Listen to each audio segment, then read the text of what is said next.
Hi, John. How are you today? Good, Mark.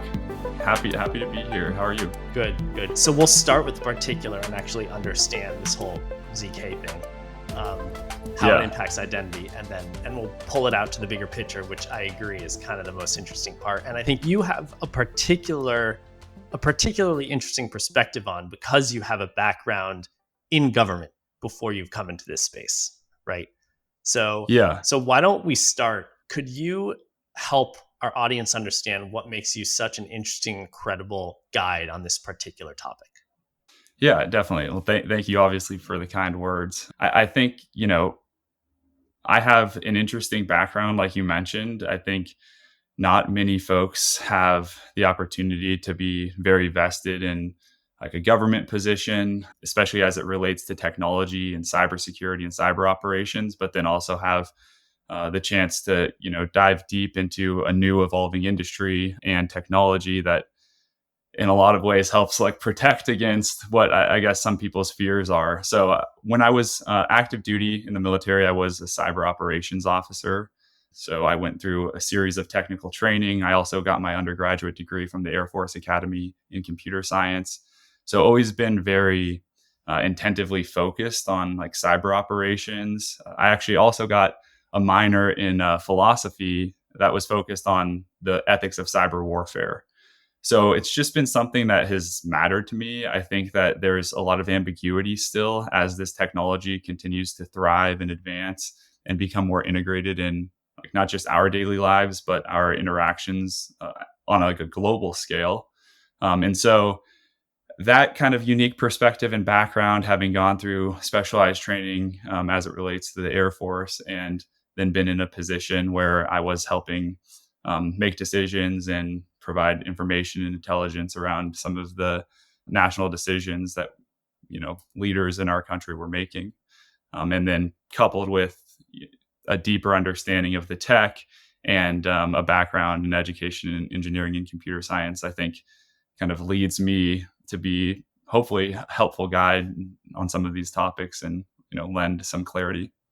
Awesome. I think it certainly does. You've been on both sides of the table. You've done the surveilling, and now you're in the solution. First of all, thank you for your service. So, with all that said, can you give us a little bit like what prompted you to want to deal with the privacy problem specifically, and then why Aleo, and like what does it do to solve and address that issue? Yeah, I think so. I mean, personally, like I got really invested in the personal information and privacy aspect of this while I was at the Air Force Academy. I had already been studying and researching and invested in cyber like security and cyber technology, but there was a breach of top secret security clearances or just security clearances in general while I was at the Air Force Academy. I believe this was in 2014. And a lot of individuals had their personal information taken. A lot of information that was private and confidential got exposed. And this kind of highlighted to me that even our military that's supposed to be like the most renowned in the world, it's fragile. There's aspects of it and of the infrastructure that we have that's holding and securing private information that's you know valuable. Like there's weak points, and so I think like when I saw that, okay, all of this information, not just of myself but all of these other individuals around me, got compromised, and we've invested so much time, energy, and money to keep this information safe.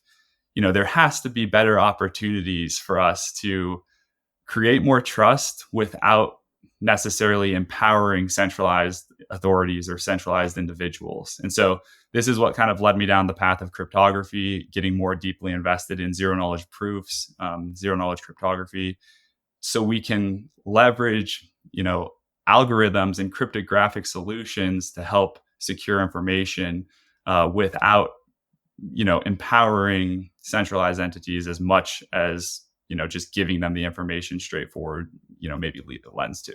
Makes sense. Okay. I have a bunch of philosophical questions, but I'm going to leave them for that segment. So, okay. So, can you help me understand how ZKs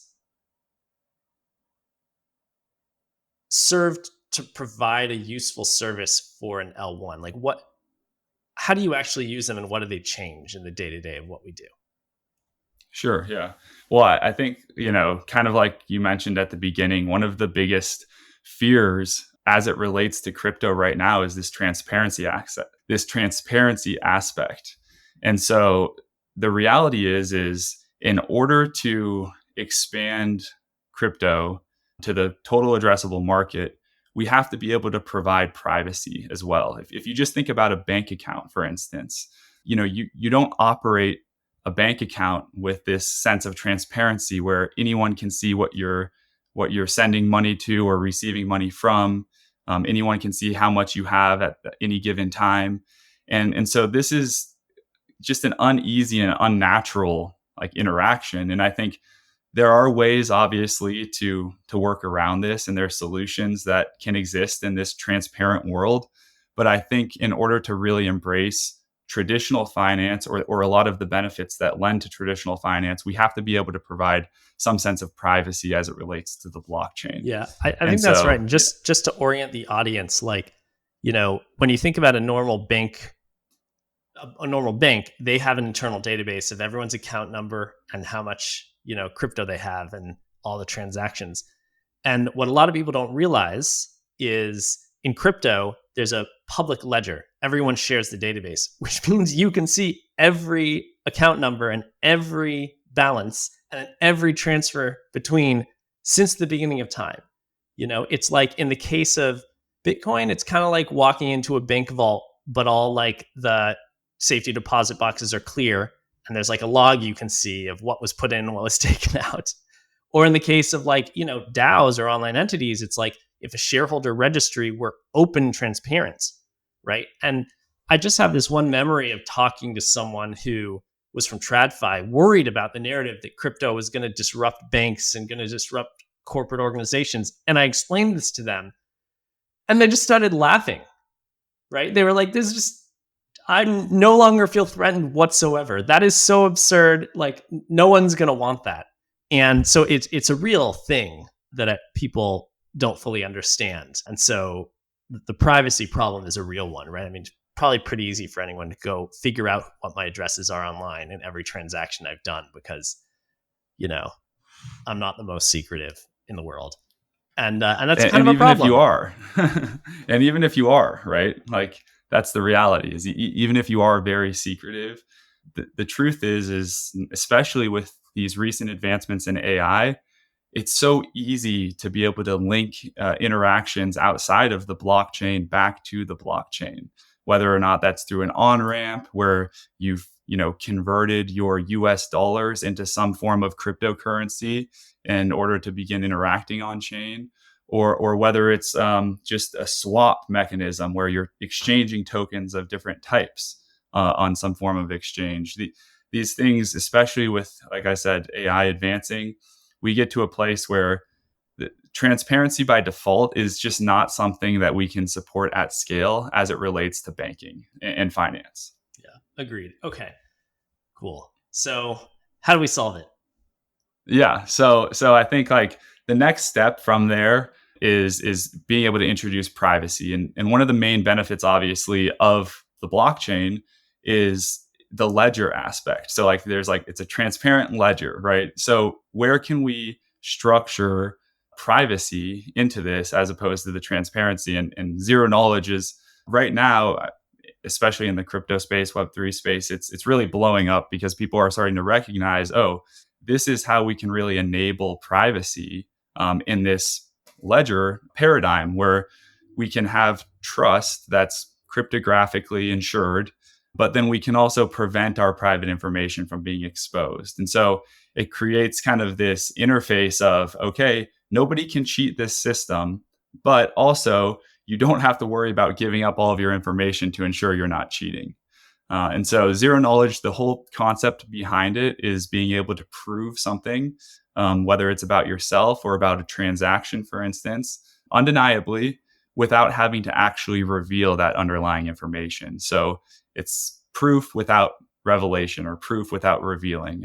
And in that sense, you're able to reserve the privacy, but still get all the benefits of the cryptographic guarantees and the security that the ledger infrastructure offers.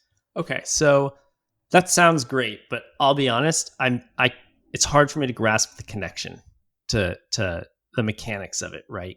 So I've heard a few explanations of DK proofs, right? It's like proving you know something without actually conveying anything about the thing of which you know. But I'm in a crypto transaction, right? You're sending things from one address to another, right? So I guess somehow you're obfuscating where an account update came from, like in a balance. Like what's the actual? How does that actually play out in a transaction or an app or some specific real use? Sure, sure. No, that's actually a great question. I think one example that I can give that might kind of help illuminate what this looks like and how this functions is around one of the products I'm working on right now in the identity use case realm. So, working on this project that's built around this paper or protocol that was written called ZK Creds, and the idea is to try and introduce an issuer agnostic, so like no issuer exists, like passport or digital credential that you can use on chain to prove things about yourselves in zero knowledge. So the idea is like essentially you upload the information from scanning your passport, right? Our passports have NFC chips in them, so we can scan them with something like a smartphone and extract some of this digital information about ourselves, from this and bring them on chain in an encrypted capacity. So there's two main things to this. Is one, like US passports have these cryptographic signatures. The US government has already done this on their end. These are signed in order to be able to authenticate the information. And so we can pull that information into a zero knowledge circuit. And then we can also pull all of the information pertaining to one's identity from the passport into a zero knowledge circuit. Now, when you think of a zero knowledge circuit, you have to think of this as like computing over information privately. And so you can imagine maybe a program that's taking place locally on your computer, so it's not broadcasting information outside of your local computer, and it has functions within it that are used to determine specific information, right? So, for instance, if I wanted to do some sort of age verification in my local space, like almost like a private enclave, you can think of this as the verifying party or whoever may be doing this is going to provide like functions or computational functions that allow you to run the information through these certain checks. And since this is happening locally, they're not seeing your personal information, but they are seeing the result of these functions and you putting your personal information into these functions. And so we have this basically private computation where it's lending results that maybe aren't revealing. So for the age verification, for instance, you would take date of birth and the current date in order to calculate age. And then maybe you compare that against whatever you're trying to define as access criteria. So if your access criteria is 21 and the person's calculated age is above that, then the only thing that's returned by this private function is true or false. And in this capacity, nothing about my personal information is ever revealed to the on viewer, but I'm still able to have these cryptographic proofs and guarantees around these functions. So let me try to repeat that back to you. So let's say, so I'm on my own computer. It's not hooked up to the internet, right? And I upload my passport, data to my computer. I just scan it, right? And then I have some file or, software program from the US government, and I can run that and then send something to the US government or someone else that proves I'm over 21, but nothing else. And so there's some sort of function that basically like the US government trusts the function. They just trust that this function, when it's run on my own computer, will only spit out true if my passport's legit, and otherwise it will not. And so they're just confident with the true. They don't actually need the underlying passport. Yeah. So, and the other thing is like these functions can be transparent too, right? Like So these can be something that's, maybe these are deployed on chain, right? So this could look more like a smart contract. And the smart contract, or this program that has these functions, can be transparent, right? Like we're fine with everyone seeing what these functions are and how these interact and the computations that they're executing, right? If anything, it's actually beneficial to keep the programs transparent in some capacity, right? Like everyone can be certain that all they're doing is these specific functions. There's no storage, so on. And so, yeah, the idea would be that, and it doesn't even have to be the US government that's doing this from a verification side. This could be anyone, right? Any party that wants to verify something about me. And then, yeah, exactly. Like maybe I would take this program from on chain. I'd look through it to make sure there's nothing that feels like fishy, or maybe there's some sort of auditing process that's already provided some trust there. And then, yeah, I share my information with this in a private capacity locally, and it privately computes an output. And then that output is what provides the, criteria check. Am I over 21 or am I not? Okay.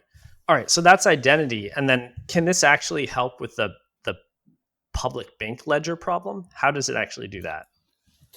Yeah, so you can think of this kind of exchange happening in a transaction setting as well, right? So you could have you could be sending specific information about a transaction that you want to place into one of these programs as well.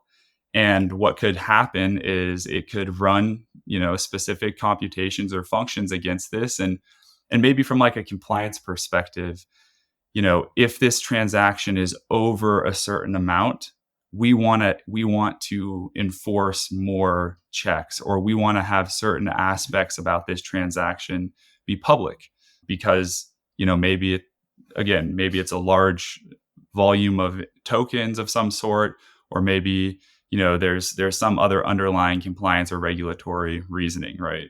And so what this does is it allows you to kind of abstract the information that needs to stay private in a way, but like verify it still, but then also provide these checks or compliancy checks of like publicizing or making public the information that is pertinent for those specific reasons. Okay. So maybe one more question here, because it is difficult to understand. I Uh, know what does the it actual is. ledger look like then? Like, let's say you're just doing you know, a, a ZK based chain. Like, what does the block explorer look like? Yeah. So you're going to be looking at like basically encrypted information. And so like I'll have a private key, I'll have a public key or a public address. But the one thing that's kind of unique about zero knowledge, especially layer ones, is you also have a view key, because all of this information is encrypted on chain. So the public ledger is maintaining the information in the proper order of the information as it's received by the validators, who then push it to the blocks. But it's all encrypted, so there's nothing that I you can see. really pull from this information. I see. But the individuals that have private keys, their view key, they can then go and decrypt their particular transactions to be able to get that visibility. I And see. So it yeah, really is. It's very similar to the Bitcoin blockchain or the Ethereum blockchain, but all the actual data in the database is encrypted, and the way to view what you have and don't have permissions to view is through proving your identity you know with a zero knowledge proof from your yeah, wallet and or something like that. you think of it, yeah, you can think of it just like Ethereum, honestly. That the same, that at least from an idealistic standpoint, right? Like we also have like Zcash, right, which is just solely focused on transactions, sending and receiving funds. Ethereum has that, but it also has this programmability aspect where you can deploy these smart contracts that have different functionality in them that allow you to, you know, create more interactive experiences on chain. And so that if you think of that, but you just introduce cryptography to it, or public key infrastructure, that's essentially what Aleo or zero knowledge layer one blockchains are trying to accomplish. Okay, Yep. got it. Makes sense. Thank you. So maybe let's get philosophical now. So maybe let's start, by the the reaction to crypto broadly is that it's used for laundering money, right?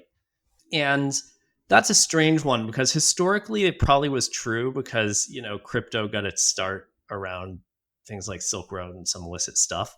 But in practice is actually a terrible place to launder money because it's all transparent, right? And so anyone who really gets into it, there was a great, I think, Reddit AMA with the Secret Service recently, and someone asked like, how do you feel? Like, what's the best way to launder money? Is it crypto? And they were like, no, cash. Like we can see everything. And so the natural response, I think, of people to an encrypting all this stuff is, oh, well, that just makes it easier to do illicit things. And people seem to like jump to this negative without first jumping to, oh, that enables people to preserve their privacy. And I've always wondered like why that is, right? And and how you respond to it when you get that criticism or Yeah, concern. it's a great one. Honestly, and it's a great question. Like, why is the negative the first thing that's kind of resorted to in people's like mental train of thought? I don't know. I don't know if I can answer that more than outside of just the reality that like privacy, I think in general is something that people take very sacred. But then it's also something that's taken advantage of in some capacities. And so people recognize that people, and as a result, I think there is some fear that comes along with privacy. But that being said, I also think what we enable by providing privacy holds a lot more value than some of these concerns as they relate to money laundering and things of this sort. I think that we have the ability to implement safeguards to protect against some of these different behaviors that we're so concerned about. But there's no way that we can provide all of this functionality and all of these benefits and innovation unless we are focusing on being able to provide privacy. And that's, I mean, we just started the conversation kind of talking about this. Like traditional finance literally laughed when speaking about blockchain and the transparency aspect as it relates to the blockchain. And so again, I mean, the TAM, the total addressable market here without privacy is very small, but it grows significantly, and the impact and innovation that it can provide as a result of privacy, I think, is also very significant, and it outweighs some of these concerns that are the first kind of immediate train of thought of most folks. Yeah, I agree. It's interesting. There's you know, uh, at Shipyard we develop decentralized exchanges, and there's always this issue of like toxic flow and non-toxic flow. Like you're going to do trades that are going to lose money versus trades that will make money, right? For LPs. And there's all these things you can do to like stop people from trading with you, right? That are bad. The problem is like the you can stop every bad trader in the world, right? By doing no trades. And similarly, it's like a credit card company can prevent all fraud day one by just declining everything, right? Easy. But there's a trade off. And it seems like that trade off is just difficult for people to do. We say privacy, and I think that's sometimes why we encode things as rights, like in the Constitution, which, arguably we haven't with privacy, but because they're so easy to be poo-pooed. And I just wonder, like, why do you think it's so hard for people to see privacy, to weigh privacy as a benefit in the cost benefit analysis with this stuff? Is it because it's so amorphous? It's like, I guess it's hard to pin down a little.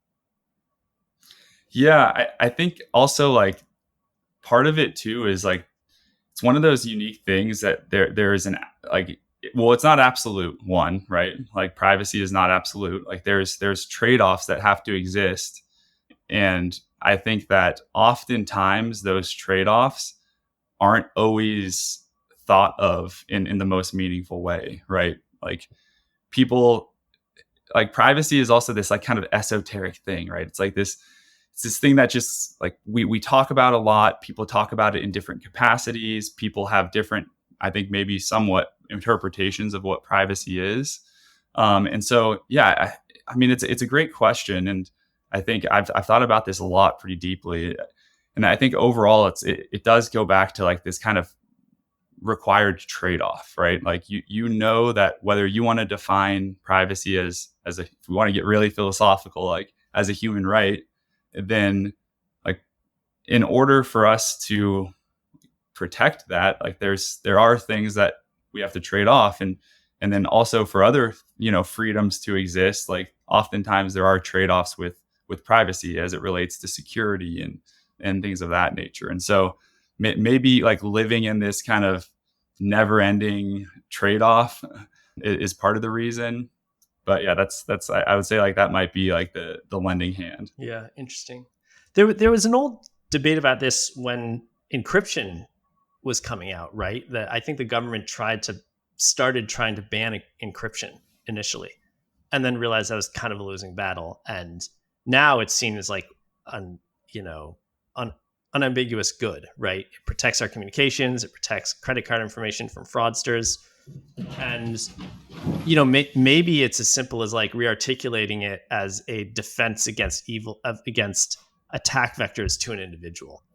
You know, Yeah, well, and also like maybe shifting the focus. Like we focus so much on what we have to give, like on what on the negatives. Honestly, like we focus so deeply on the negatives, and oh well, if we enable privacy, we're going to be enabling these other, fraud or the list goes on. But like that focus, unfortunately, like does not lend to innovation, and being so concerned about what we have to try and prevent by enabling privacy instead of like what we can push forward, the things that we can perfect, the things that we can improve.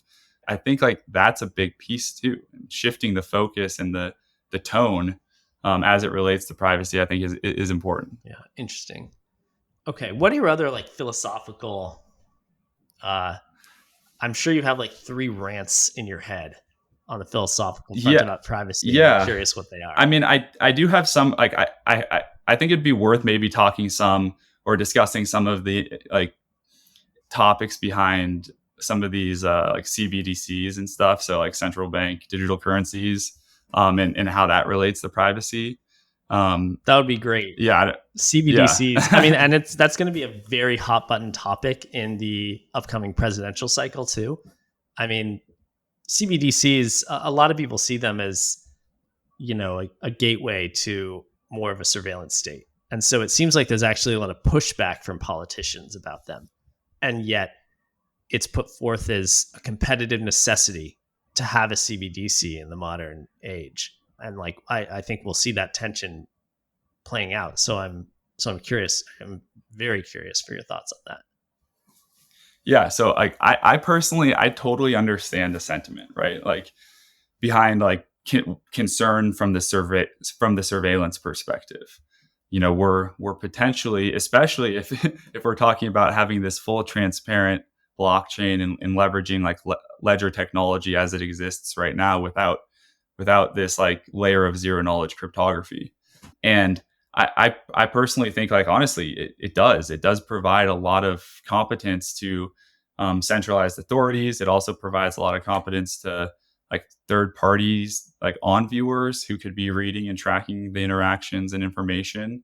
But I do also see the value in implementing something of this sort if it's actually going to revolutionize like how we interact, like how our financial systems work, and if it's going to also make maybe some of these things more accessible to people, right? Some of these currencies in a digital capacity more accessible to individuals. And so I think that we're on the right path of thinking by, introducing this kind of technology and trying to push it forward because, if we're going to innovate, we want things like this to be embraced.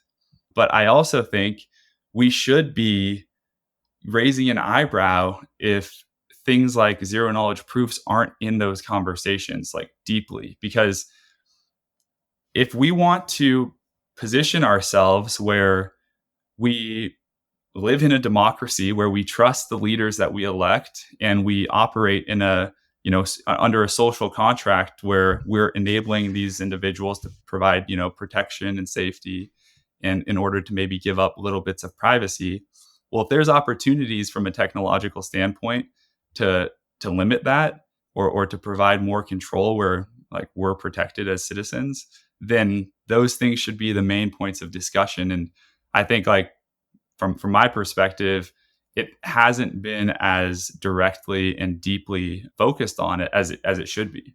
Yeah. Do you are you pro CBDC with privacy with something like a zero in something like a zero knowledge privacy framework?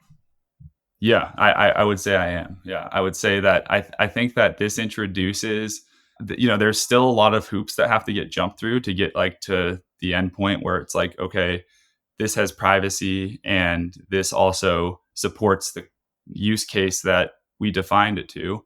But I do think that with privacy, it does enable some safeguards. And the other side of it is this is not a one-way street, right? Like this should work to support our ability to get trust and proof that funds on the government side aren't being used illicitly, right? Like a lot of people have frustration around the fact that we don't have meaningful audit processes as it relates to our military and government.